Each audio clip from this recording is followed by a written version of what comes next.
students, class 9. Today in this class I want to start about the social conditions of the Sangam age,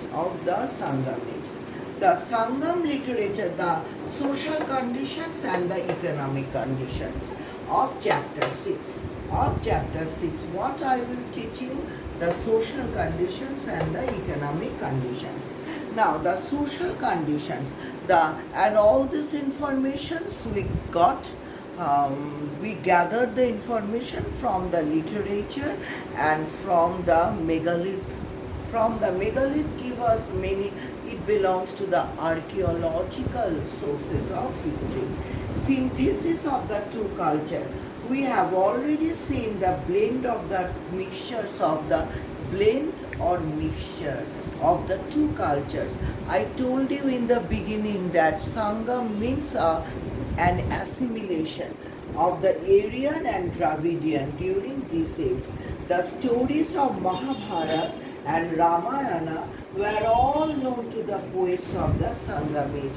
The stories of Ramayana and Mahabharata, the two great epics of our country, these were known to the poets of the Sangam age. The Tamil poets were also very much familiar with characters and stories related in Sanskrit literature.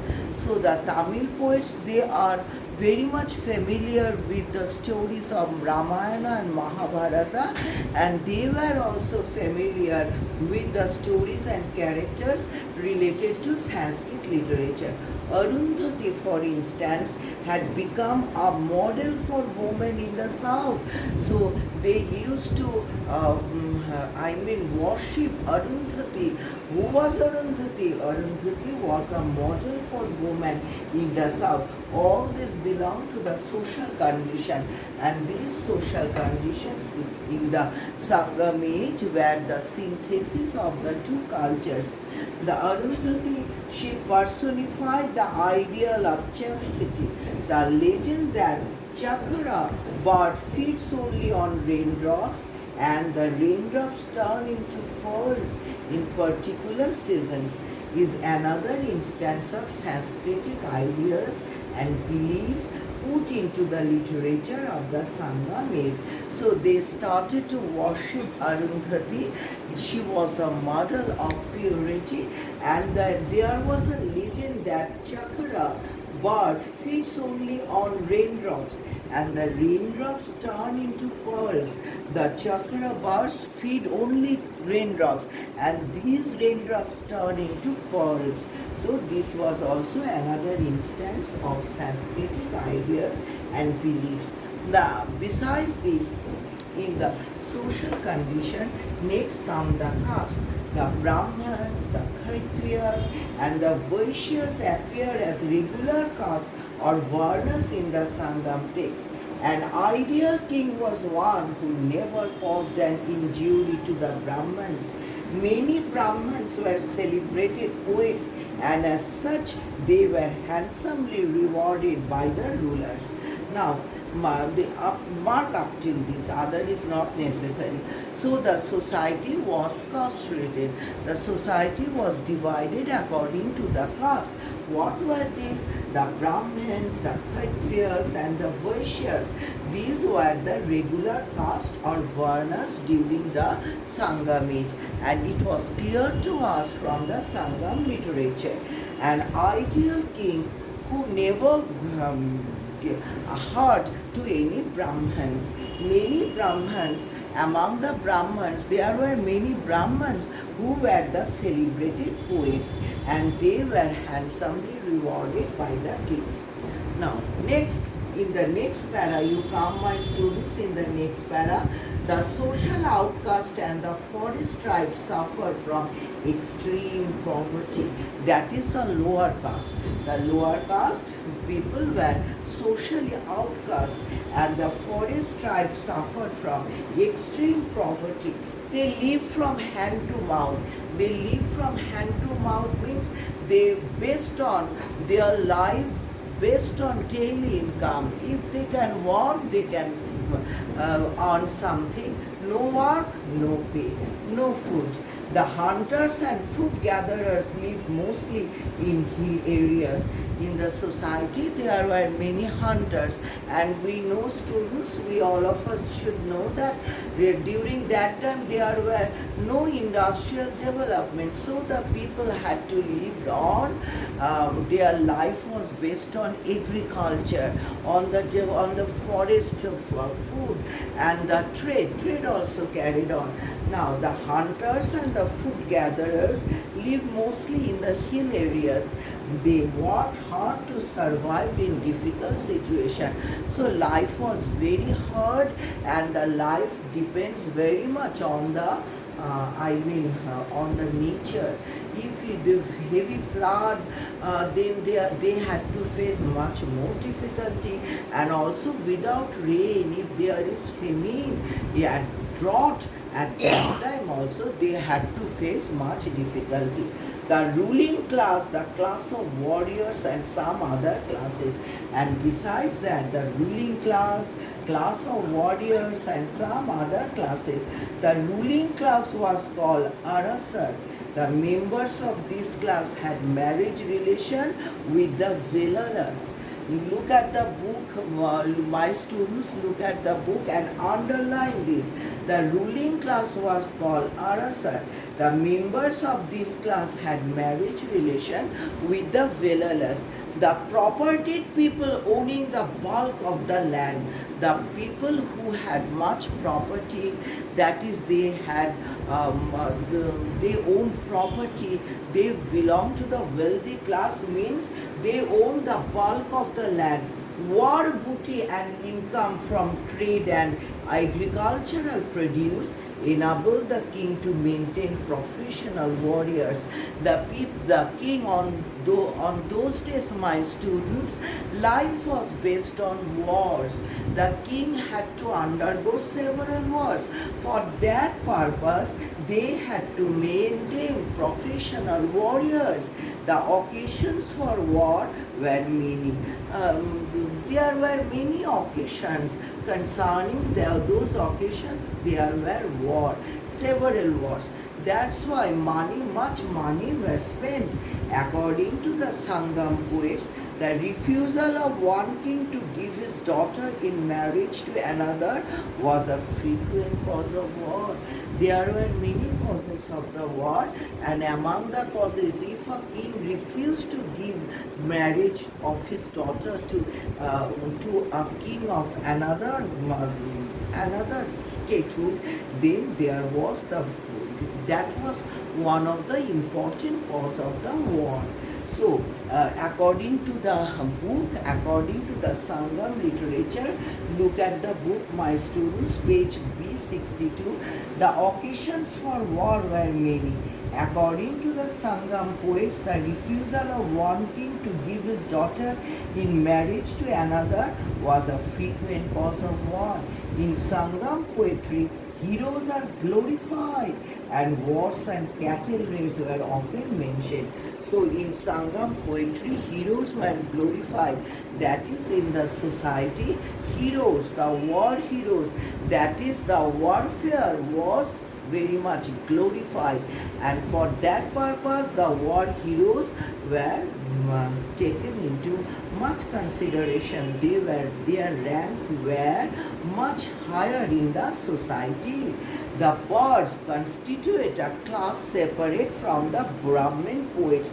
Poets, we know, my students, who used to write the poems, but the birds, B-A-R-D-S, birds means the poets who used to sing a song, in most cases written by themselves, and they give fine music to this, and they used to move from one place to another. They recited poems praising the rulers and the brave warriors, and the contents of their poems were in praise of the rulers and the brave warriors. Another class was that of the Kadesharas, who worked as agricultural laborers. My students, in your book, underline this: Kadaisayaras, who worked as agricultural laborers. This class, they worked as agricultural laborers. Their job involved a lot of hard physical work. Their social position was not much different from that of a slave, but they were very much degraded in the society, and their social position was not much different from that of a slave. Now, institution of marriage. So we come to know that the social conditions during the Sangam age and the society was divided into different castes, and the kings used to praise the Brahmins. Among the Brahmins there were many poets, and the king also used to give a huge remuneration, or you can say that the Brahman poets were handsomely rewarded by the kings. And but the lower caste condition was very horrible. They were the generally outcasts of the society. And then the birds, there is some difference in between the birds and the poets. And in the society there were frequent wars. It was a common phenomena. Regarding many occasions there were frequent wars. But in the society the heroes' position were much higher. People used to look at the heroes with much praise and appreciation. Now, institution of marriage, the Tolkappiyam, underlined in your book, my students, the Tolkappiyam, page B62 in my book, written by Tolkappiyar. So, the book, short question may come, who wrote Tolkappiyam? You have to write Tolkappiyar wrote Tolkappiyam. What is the main contents of the book? That is, what is the subject matter of the book? States that marriage was an important religious ceremony accompanied by many rituals. So during the Sangam age also, marriage was considered as a very, very important institution. It was accompanied by many rituals. Naturally, the Aryan culture had now much impact on the institution of marriage. The Aryan culture has a great contribution to the institution of marriage. Earlier, the Tamils had a relatively simple conception of marriage. They regarded it as the natural coming together of men and women, mainly due to their physical differences. Now, in the Tamil culture also, marriage was very important, but they considered it as a natural consequences of coming together of a man and woman.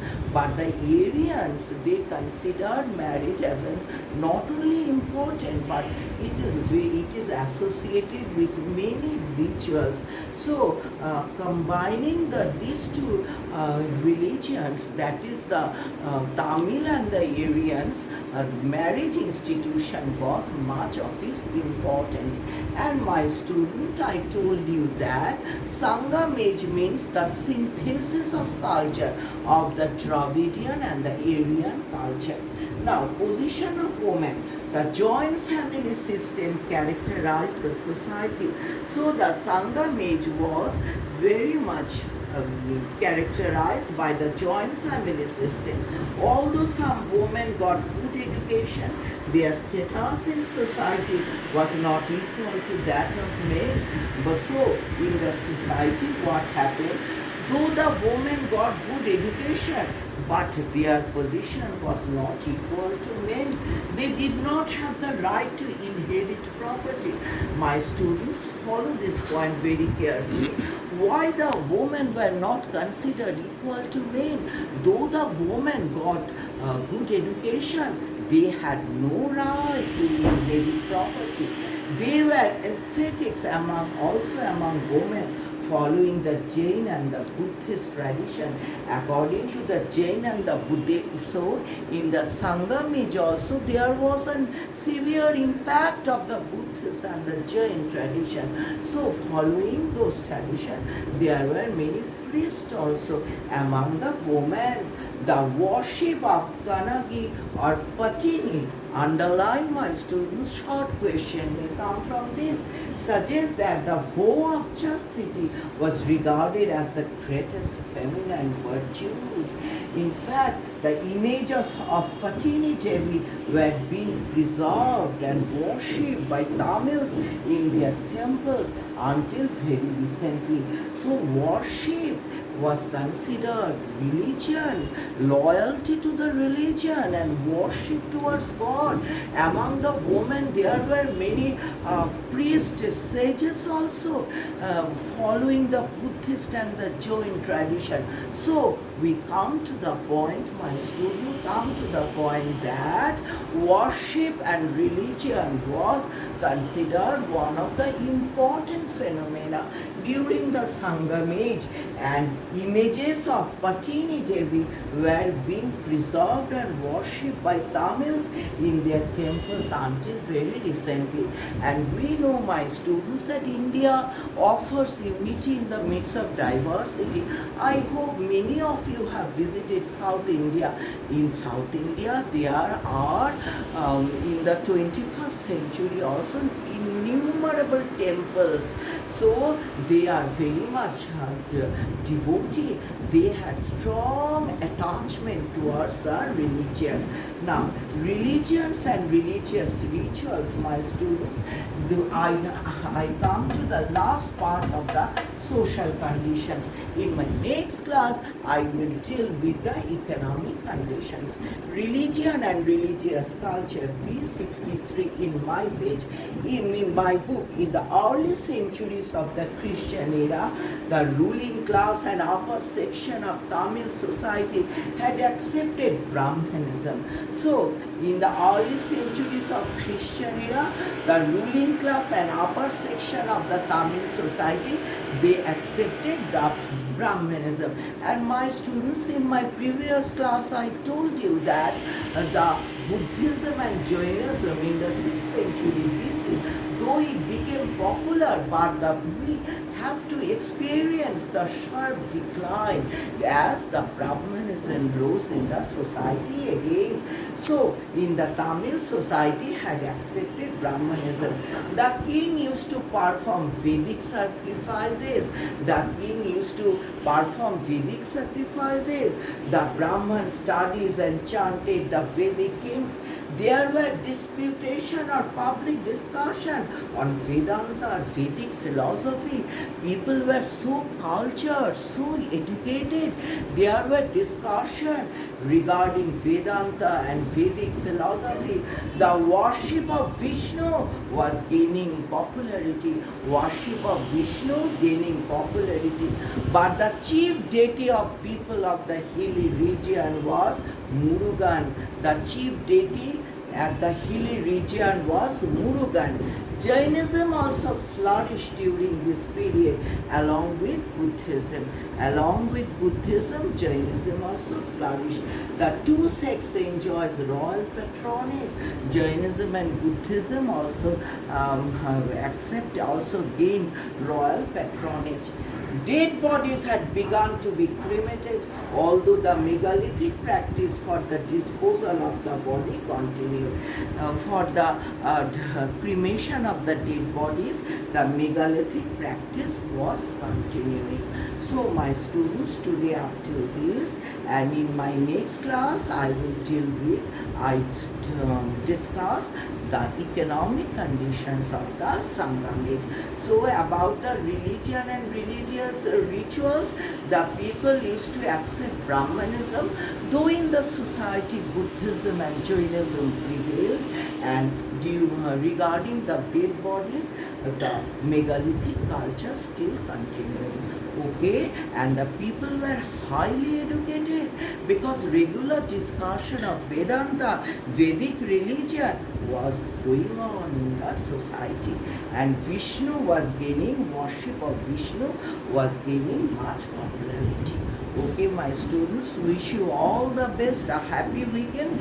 In my next class, I will deal with the economic conditions of the Sangam age. Thank you very much.